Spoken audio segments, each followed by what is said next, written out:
भूत प्रेतों और असामान्य ताकतों की कहानियाँ देखने के लिए हमारा चैनल सब्सक्राइब करें और बेल आइकन प्रेस करना ना भूलें।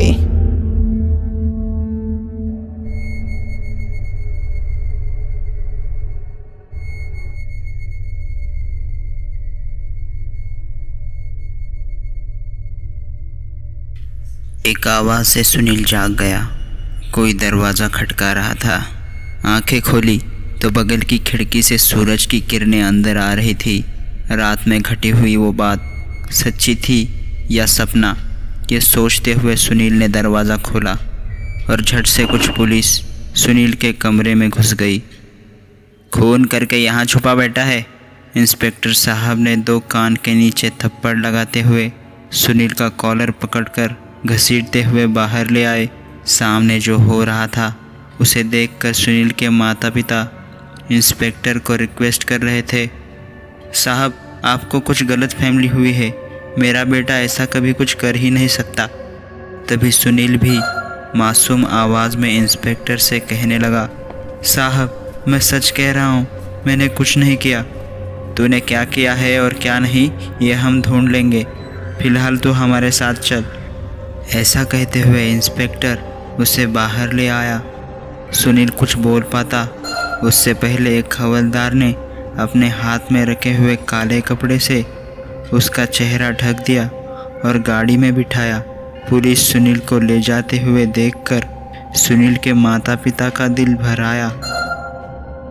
पुलिस की उस इंटरोगेशन रूम में काफ़ी सन्नाटा था।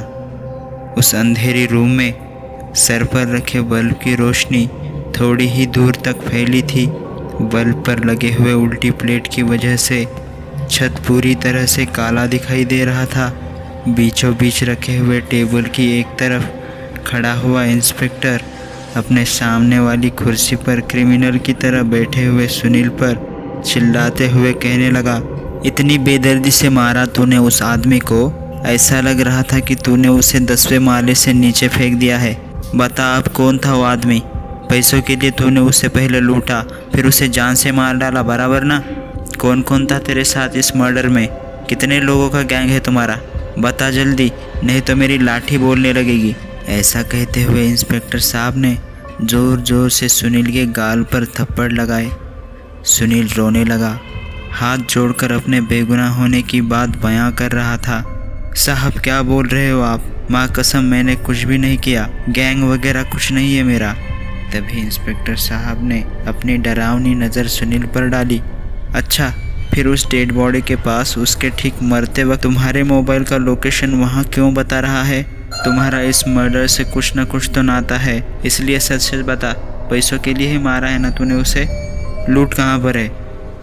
साहब सच बता रहा हूँ, मैं और मेरा दोस्त मनोज दोनों ही उस जगह शराब पीने के लिए बैठे थे।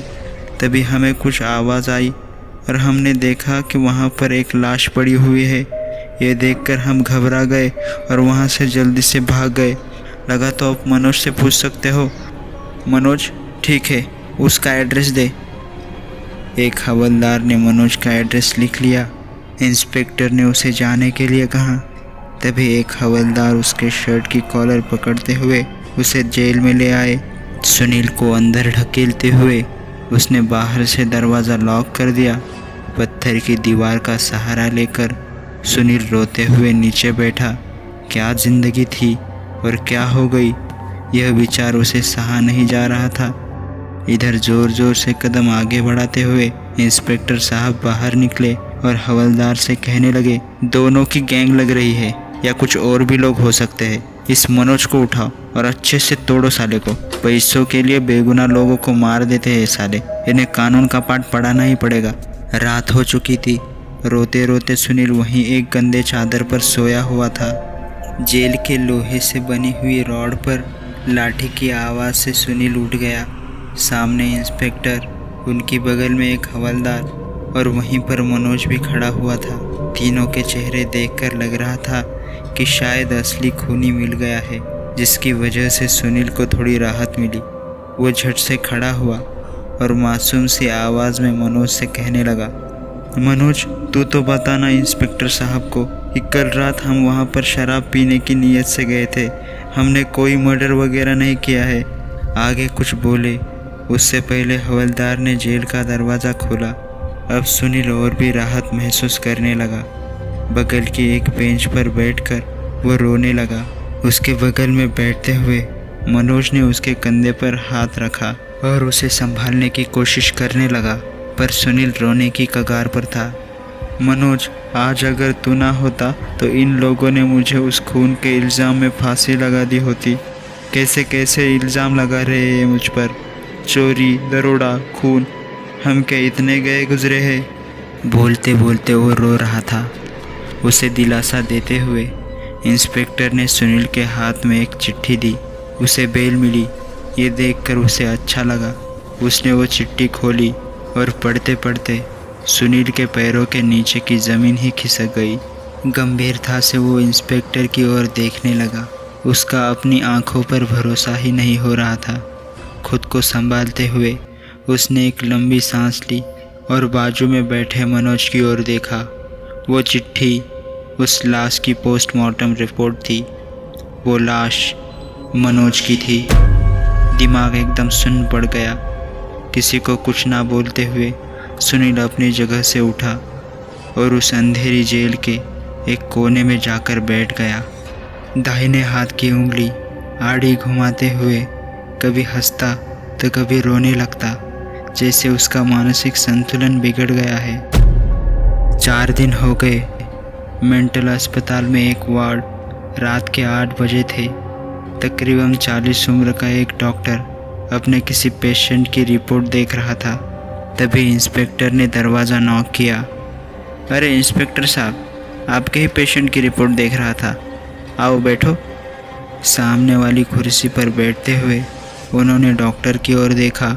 उसके सारे टेस्ट हो चुके हैं, मतलब एक ज़बरदस्त झटके से उसके दिमाग का संतुलन बिगड़ गया है। उसे ठीक होने में कितनी देर लगेगी कुछ कह नहीं सकते, पर उसे बाहर नॉर्मल लोगों के बीच नहीं छोड़ सकते। वो किसी की भी जान को खतरा बन सकता है। डॉक्टर अपना ओपिनियन इंस्पेक्टर को बता रहे थे। ठीक है, पेशेंट कहाँ पर है? इंस्पेक्टर ने पूछा। इधर एक अंधेरी रूम के कोने में सुनील बैठा था। ये क्यों हो रहा था? ये सारी बातें उसे उस बूढ़े आदमी से पता चली थी। उस दिन की सारी बातें उसे याद आने लगी। उस बूढ़े आदमी की आवाज़ आज भी उसके कानों पर गूंज रही थी। तूने कभी उतारा देखा है? किसी नदी के तट पर, किसी पुल के नीचे, कुएं के पास अतृप्त आत्माओं के लिए रखा हुआ खाना, जिसे हम उतारा कहते हैं। तुमने उतारा देखा ही होगा, मगर उसे खाने आने वाली आत्मा कभी नहीं देखी होगी, क्योंकि वो उतारा खाने के लिए खुद नहीं आते। वो आते हैं किसी प्राणी या किसी पक्षी के रूप में, या किसी ऐसे पशु के रूप में। अपने लिए रखा खाना खाकर वो हमारी इच्छा पूरी करते हैं और अपनी भूख तृप्त करके चले जाते हैं। पर उतारा खाते समय उस प्राणी की या पक्षी की हत्या हुई तो वो हत्या करने वाले को कभी छोड़ती नहीं। और तुम दोनों से अनजाने में यही अपराध हुआ है। एक ऐसी जगह पर जहाँ पर बहुत ही दुष्ट अतृप्त प्रेत आत्माओं के लिए रखा हुआ खाना खाने वाली पशु की या किसी पक्षी की तुम लोगों से हत्या हुई है। अब सूर्यास्त के बाद वो अतृप्त प्रेत आत्माएं किसी पशु, पक्षी, किसी के भी रूप में तुम्हारे घर आएंगे। वो तुम्हें उसी जगह लेने आएंगे जहाँ पर तुमने उस पशु को भेजा है। इसलिए जब तक मैं कहता नहीं तब तक तुम और तुम्हारा वो दोस्त शाम के वक्त कभी बाहर मत निकलना। अंधेरी रूम में सुनील अपनी आंखें बंद करके सारा कुछ याद कर रहा था। कुछ दिन पहले उनकी गाड़ी मेन रोड छोड़कर कच्चे सड़क पर रुक गई थी, जहाँ पर आज तक काफ़ी सारे लोगों की हत्याएं हुई थी। लूट मार करके डाकुओं ने बहुत सारे लोगों को वहाँ पर जान से मार दिया था। ऐसी जगह पर भटकने वाली प्रेत आत्माओं को उतारा रखा जाता है। उस दिन मनोज गाड़ी चला रहा था और सुनील शांति से सोया हुआ था। अचानक एक जोर के झटके से सुनील की नींद खुल गई। गाड़ी से उतरकर नीचे देखा, पर गाड़ी के टायर के पास कुछ दिखाई नहीं दे रहा था, पर रास्ते के साइड में रखे हुए उतारे के ऊपर से गाड़ी आ चुकी थी। अलग अलग प्रकार के स्वादिष्ट पदार्थ मिट्टी में मिलकर खराब हो चुके थे, पर उसमें खून भी शामिल था, खून और मांस। खाना खाने के लिए आए हुए एक प्राणी का था। रास्ते के साइड में रखा हुआ उतारा खाने के लिए एक प्राणी अचानक हमारे गाड़ी के नीचे आकर मर गया था, जिसकी वजह से वो खाने के पदार्थ खराब हो चुके थे। रह रहकर सुनील को इसी बात का अफसोस हो रहा था, पर अब बहुत देर हो चुकी थी। उसके आसपास के कमरे में काफ़ी सारे दिमागी पेशेंट थे। कोई रो रहा था, कोई चिल्ला रहा था, कोई हंस रहा था, तो कोई एकदम शांत बैठा हुआ था। जैसे सुनील उस आसपास की आवाज़ से उसका दिमाग खराब हो रहा था। ऐसे लग रहा था जैसे कोई मजबूत हथौड़ा लेकर उसके सर पर ज़ोर ज़ोर से मार रहा हो। थोड़ी देर लगा कि दीवार पर ज़ोर ज़ोर से अपना सर पटक कर अपना सारा जीवन यहीं पर ख़त्म कर दूँ। उसने हाथ जोड़कर भगवान से प्रार्थना की, भगवान मुझे कहीं तो शांत, निर्जन, निर्मनुष्य जगह पर लेकर जाओ। ये आवाज़ मेरे सहन शक्ति के बाहर है। और तभी एक चमत्कार हुआ। इतनी देर से आने वाली वो आवाज़ें धीरे धीरे कम होते हुए ख़त्म हो गई। सब कुछ शांत हो चुका था। उसे थोड़ी राहत मिली, पर इतने में उसे एक अस्पष्ट आवाज़ आने लगी। वो आवाज़ वहीं थी। धीरे धीरे वो आवाज़ साफ हो रही थी और उसके कान उसी आवाज़ को सुनने लगे। तभी उस टिठरी का आवाज़ चारों तरफ से आने लगा, जैसे वो आने वाली मौत का संकेत दे रही थी। शायद उसकी वो प्रार्थना भगवान ने नहीं तो एक शैतान ने सुनी थी। सुनील की नज़र उस कमरे के खिड़की पर गई और तभी वो टिठरी ऊपर से उस खिड़की के अंदर आ गई। टिठरी को देखकर सुनील का कलेजा डर से फट गया। उसकी धड़कनें तेज़ हो गई। वो घबराकर कोने वाली दीवार को चिपक कर ज़ोर ज़ोर से चिल्ला रहा था। चिल्लाते हुए वो दरवाजे के पास गया।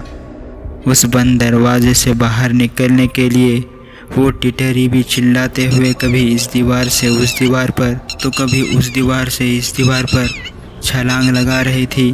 फड़फड़ करने वाले उस पंखों से सुनील का दिमाग चकरा रहा था।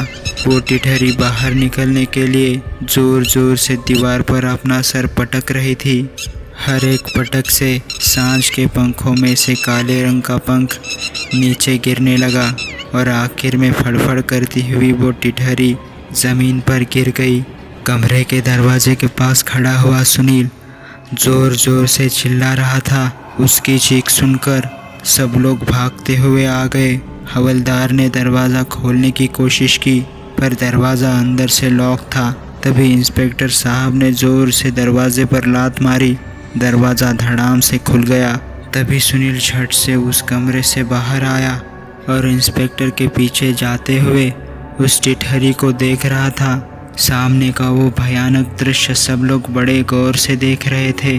पीछे कोई टिटहरी नहीं थी तो ज़मीन पर खून से लथपथ एक लाश पड़ी हुई थी। दीवार पर सर पटकने की वजह से उसकी खोपड़ी फट के हड्डियों के लाल टुकड़े पूरे कमरे में पड़े हुए थे। बहता हुआ लाल खून उन सब के पैरों के नीचे आ रहा था। इंस्पेक्टर और हवलदार दोनों शॉक होकर एक दूसरे को देखने लगे। उस लाश को सीधा किया। तभी डॉक्टर बोला, शायद इसे पागलपन का दौरा आ गया था, नहीं तो दीवार पर सर पटक कर कौन अपनी जान देगा। क्या इतना पागल कोई हो सकता है? पर खुद के ही सर की धज्जियाँ होने तक कोई अपना सर पटके, ऐसा तो कभी पॉसिबल नहीं हो सकता। तो फिर क्या हुआ होगा इसके साथ? ऐसा कहते हुए इंस्पेक्टर साहब ने अपने सर की कैप उतारी और सवाल भरे आंखों से सुनील की लाश की ओर देख रहे थे। पर पीछे खड़ा सुनील सब कुछ हैरान होकर देख रहा था। तभी उसके कान पर एक आवाज़ पड़ी। टिटहरी के रूप में आकर उस दुष्ट आत्माओं ने उस दिन मुझे और आज तुझे हमारी मौत हमारे ही आंखों से दिखाई है। सुनील ने उस आवाज़ की ओर देखा तो मनोज उसके बगल में खड़ा था। अपनी लाश की ओर देखकर वो कहने लगा, किसी इंसान को या किसी बेजुबान पशु या पक्षी को खाना खिला ना सको तो कोई बात नहीं, पर किसी के मुंह से निवाला छीनना ये सबसे बड़ा अपराध है और यही अपराध हम दोनों ने किया था। और उन दोनों दोस्तों की अस्पष्ट आकृतियाँ उसी सुनसान पहाड़ की ओर निकल पड़ी।